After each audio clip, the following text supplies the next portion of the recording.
Okay, here's an interesting application of the applications of the differentiation rules. So we're given a graph, and we're given that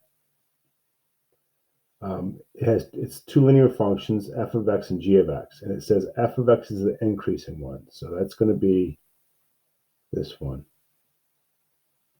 and g of x is the decreasing one, which makes it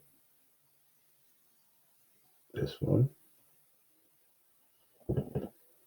And it wants us to determine h prime of 0. H is not given, but you can see down here, h is going to be defined by these functions, and we're going to be looking for the derivatives.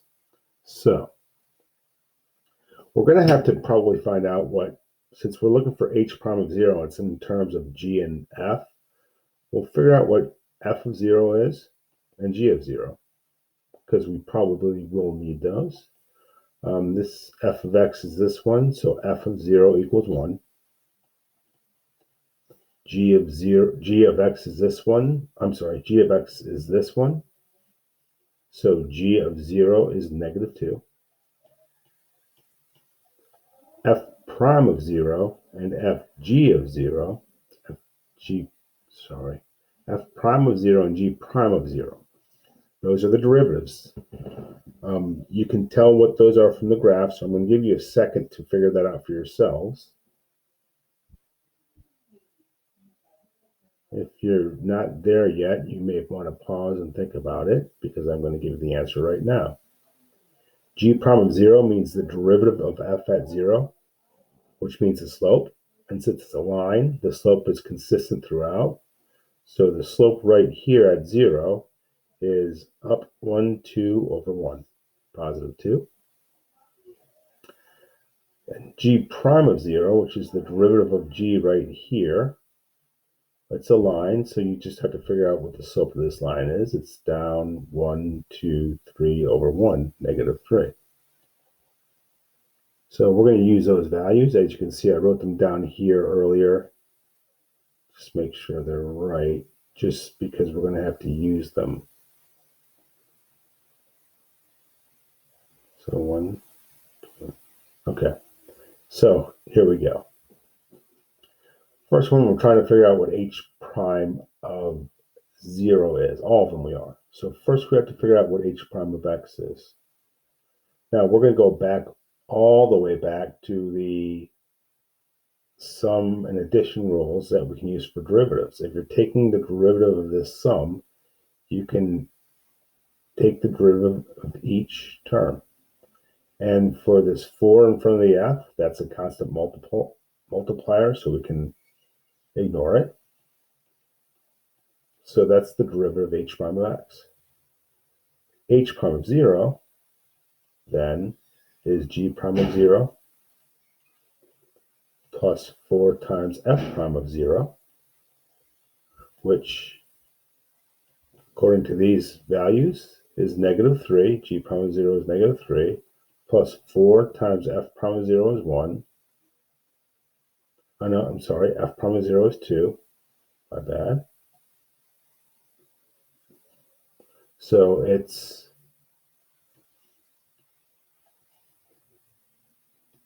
negative 3 plus 8, which equals 5. Next, figure out what h prime of 0 is for this when we have f of x over g of x. So that's a quotient. So when you figure out what h prime of x is, you have to use the quotient rule. So it's the bottom times the derivative of the top minus the top times the derivative of the bottom, all over the entire bottom squared. So the next step is to find out what h prime of 0 is, which means you just plug in 0 to the derivative.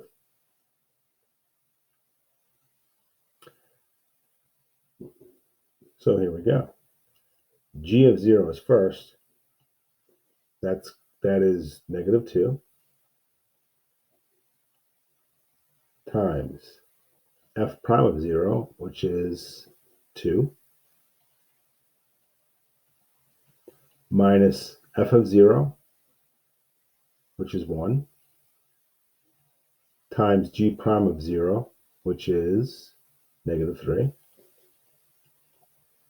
And this is all over g of 0 squared. G of 0 is negative 2, so negative 2 squared. This would be negative 4 plus 3 over 4, or negative 1 over 4. So you just follow the rules of differentiation. Number 10 looks a little bit more complicated, but again, we're just going to carefully follow our rules of differentiation. This is a cube root. So we have h of x is 2f of x quantity to the 1/3. So first, to find out h prime of 0, we have to figure out what h prime of x is. This, as you have already guessed, and if you haven't, you're guessing right now, the rule we're using is the chain rule. The draw the outside. Leave the inside alone.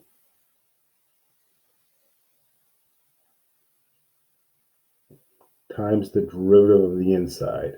The derivative of 2f of x is 2f prime of x. You can ignore the 2, just like we did up here with the 4, because it's a constant multiple. So now I'm going to simplify.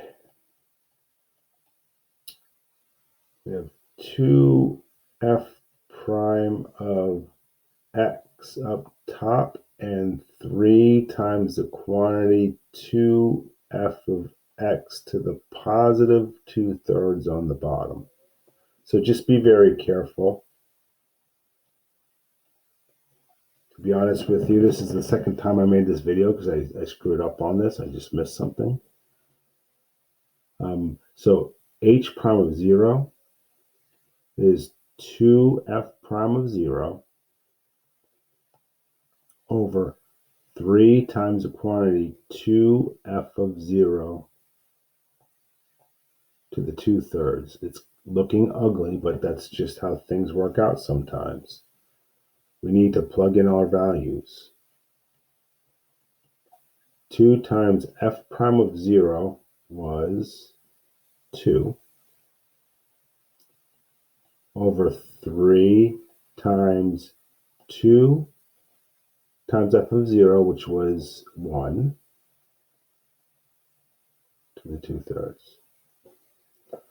So it looks like we have this derivative equals 4 over 3 times 2 to the 2/3.